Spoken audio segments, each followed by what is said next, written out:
What's up, everybody, and welcome to another episode of What We Tell the Kids. My beautiful wife, ladies and gentlemen, Roxy Singh. Hello. 20 minutes on the clock as usual, so we can go through some quick feelings, a chat about interesting things. Yes, so, I don't even know why my husband decides to let me lead these things. He's supposed to be leading it. I let you lead these things because it's your podcast. Yes, okay. And a lot of the people say that I hijack it, so I'm taking a step back. Oh, okay, my love. All right. So I thought it'd be a good idea because we have lots of young couples and even old couples listening in, and I think we should do one for them. Let's do one for the couples.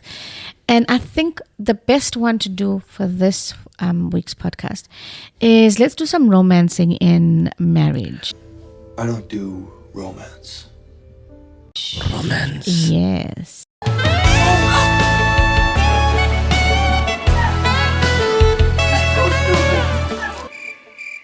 I just want to say to the camera that there's one thing that's going through my head right now, and it's a song, and it goes Pari karo, pari karo, pari karo. I don't know what that song is, my love.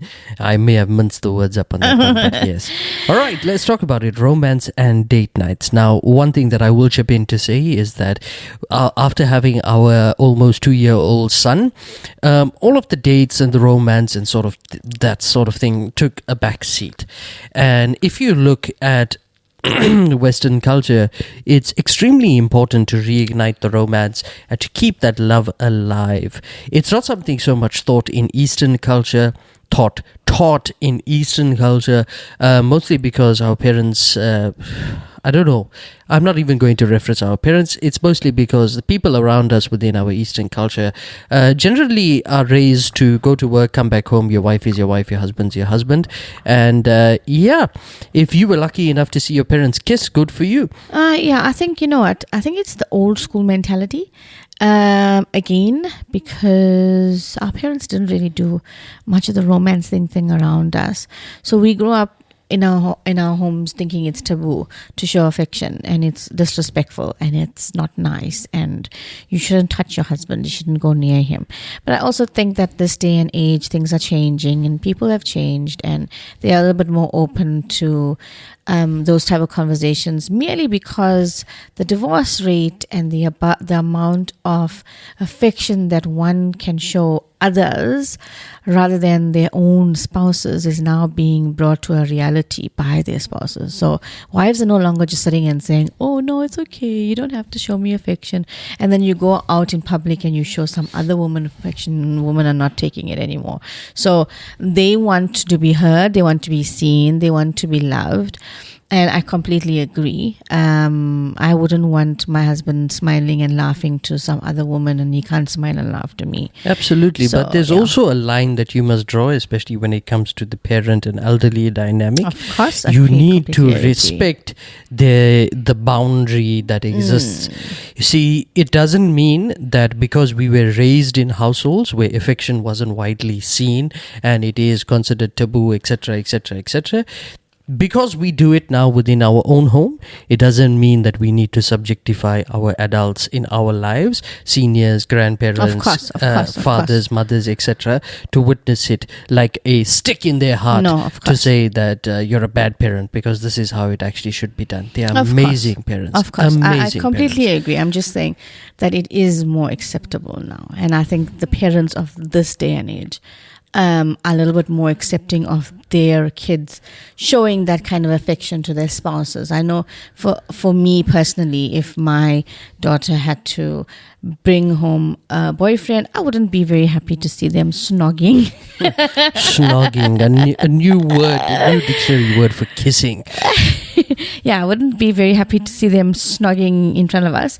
However, if you know what, they married and they sit next to each other and hold their hands and they give each other a kiss on the cheek or whatever, or even a kiss on the lips, and it's not vulgar, then you know what, it's fine. I don't mind. I'm not gonna tell them that they're disrespectful children and they don't have no respect for the elders. No. You know what? Well, I if I see snog my husband in the kitchen. if I see a man kissing my daughter at some point in the future, I'm going to tell him where to get off. And don't do that. Don't do that in front of me. No, Sorry. okay. It's to each their own. To each their own. So yeah. But let's get back to this. That's why son-in-laws love their mother-in-laws better. Of course, and I wouldn't mind. I'll even kiss my son-in-law on the cheek. Yeah, well, you wouldn't be kissing him anywhere else now. Sorry, my Would love. just be disgusting. While we're on that topic, right, I must say, I've always said to everybody that knows me, I want a house full at all times. I never ever want my house to be empty and sad and lonely. I've always, from the time I was a little child, I've always had this dream of always having like this big legacy built around my husband and I. So I always wanted children, and I always wanted to hear pitter-pat feet, pitter-patter of feet running through my house. Well, that ruins all my the future times. plan, because I wanted to be a grumpy old man in my old age. No. So, And yeah. I said to my daughter Just the other kidding. day, I said to our daughter, and I said when she was in the lounge, she says to me, Mommy, when I leave, I won't see you and you and Daddy be alone. I said, no ways, because our son is still is growing up. So he's going to take a while to get to that age where he leaves. And then we've got our second one who's just also, she's also lagging behind by 6 years. So by the time the big one has kids, we'll be just sending the small one off. So we'll always have kids in our home. Absolutely. Love it. I love it. And no pressure onto our children. We are saying publicly to the entire universe that we want grandkids, but no pressure at all. Lots Now- and lots of them. Now, one of the important things that we must speak about, romance is one part of the story, but are parents going on dates, and what are you doing for date nights? Are you taking that responsibly? Are you taking that seriously? Are you doing it diligently every month? We weren't. We only started recently, and it's been a huge game changer in terms of how we view the relationship and our roles and responsibilities, because it gives you the opportunity to step out from that shell of being a parent and now focus back on the reasons why you fell in love with each other in the first place. 100%. I think, you have to remember that as parents, you are still married to your partner. And as much as we put our kids first, and as much as we like to make sure that they're always taken care of, we also need to remember that there is a part of us that still needs the attention and needs the love and needs the care. Our kids are not the only are the only receivers of affection and love and care. Our partners still in that equation, and we need to constantly remember that. There's something that I read, which I've got in front of me. He says romance in marriage is crucial for maintaining connection and passion. It isn't just about the grand gestures. It is about consistently expressing affection, care, and love through small, thoughtful actions that show a partner that they are valued and cherished. I, for one, feel like after our son came, we got so involved in our roles as parents that it was like we were tagging each other in. It was like, tag your it to be the parent to the big ones because I'm handling the little one. And then tag your it, you're the disciplinarian in the home. And tag your in, you're the nurturer, you're the mom.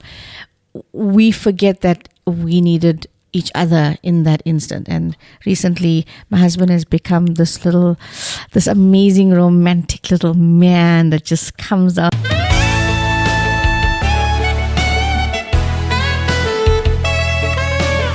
We went and had a spa date.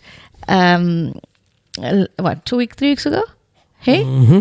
We went and had massages, and we sat and we had endless conversations. We put our phones aside. Okay, we did have to check in with the kids and things, but we just sort of disconnected from the rest of the world, and we spent quality time with each other. And I think it was the most amazing thing because we wanted to do it more. And I just feel like we are going to do it more, and that's the important part. So Yeah. basically, in a nutshell, if your relationship is lagging and you find that there is a gap, and by that gap I mean there is a disconnect between a husband and a wife because your roles are so invested in your kids, throw the kids away. Throw the kids away for an hour or two. Find a responsible person to look after your kids, and I'm sure look aftering. I'm only stuck on that word since the last look podcast. aftering. But yes, find a responsible person to take care of your children and put them aside just for a short period of time so that you could go out and do something together. And I think we have some lovely date ideas. Let's get into that. Yeah, let's. So we think, right? I mean, look, we're in a place where we don't have much family members around. So we can't just say to each other, let's do something, let's plan around an entire day.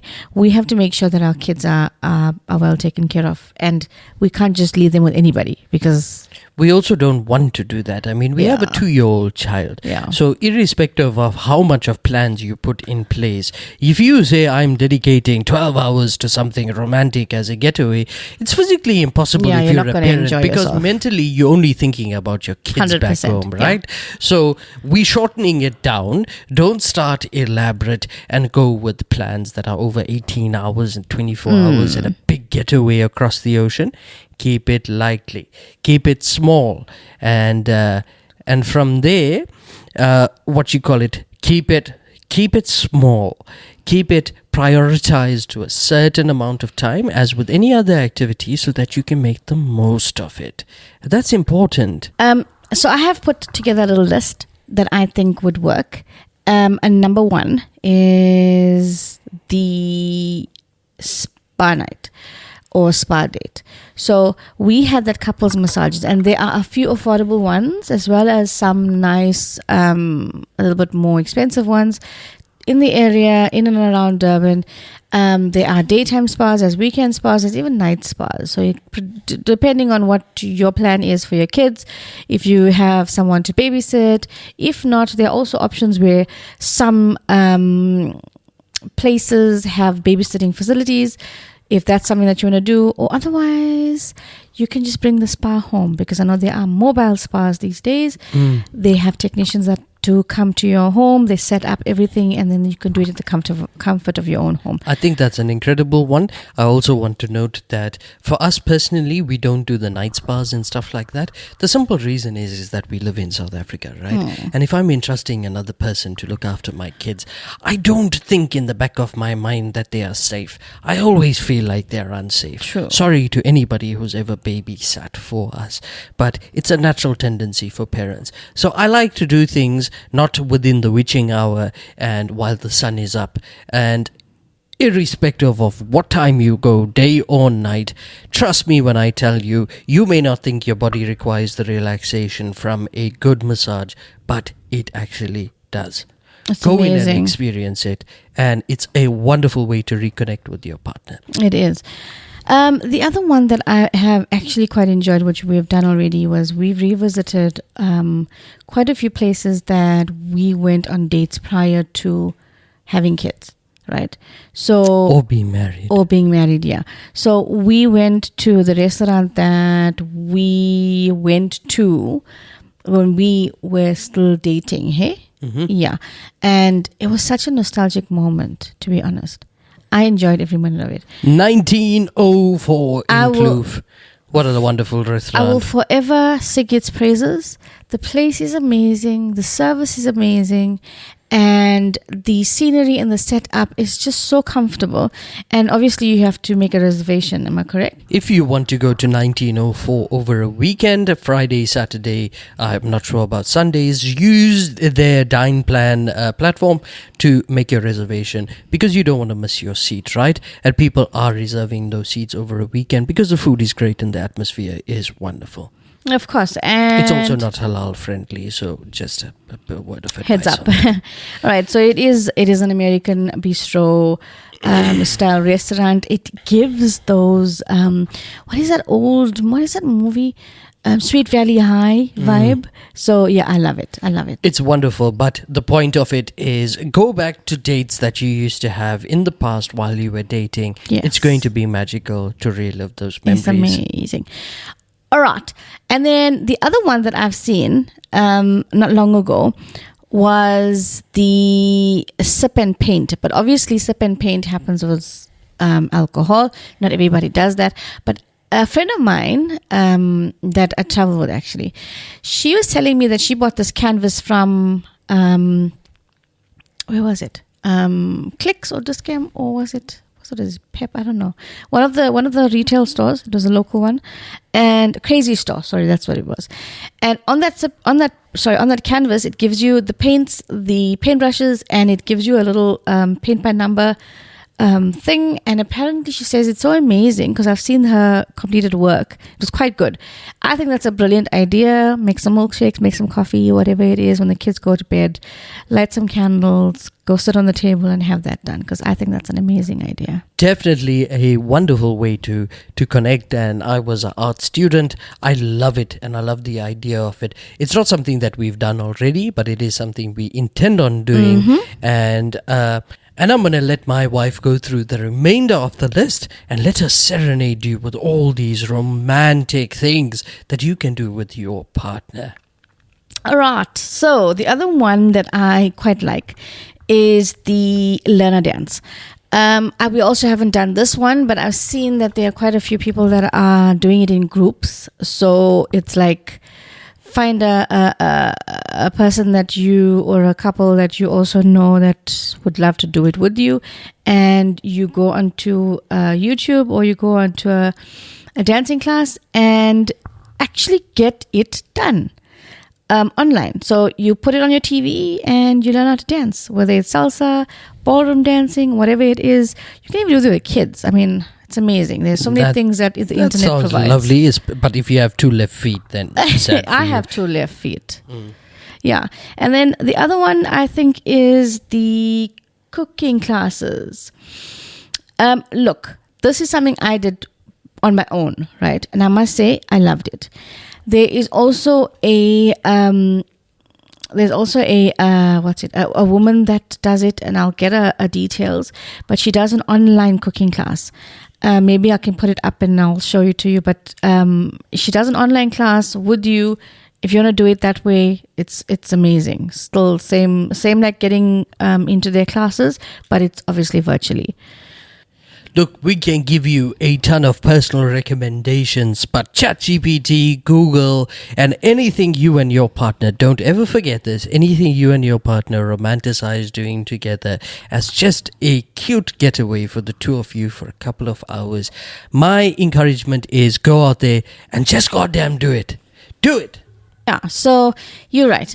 I think every woman needs to feel like she's loved, and these little dates are a good way to reconnect with your partner and revisit those old feelings that you first felt for your partner and have just been hidden away by all the parenting that we get to do every day. So yeah. Oh, don't forget. Hubby bought a massage gun, which I ask him to do massages for every time I need a massage. So that also helps. Massage gun. The massage gun. Anyways, loving people, you probably can't see my face right now because I've got a bit of a malfunction on my end. It's a wardrobe disaster. I'll pretend. But pretend like I still got my clothes on. Let's leave some things to the imagination. And love you guys. Thank you for tuning into this episode of What We Tell the Kids. Bye, everybody. Bye. Bye.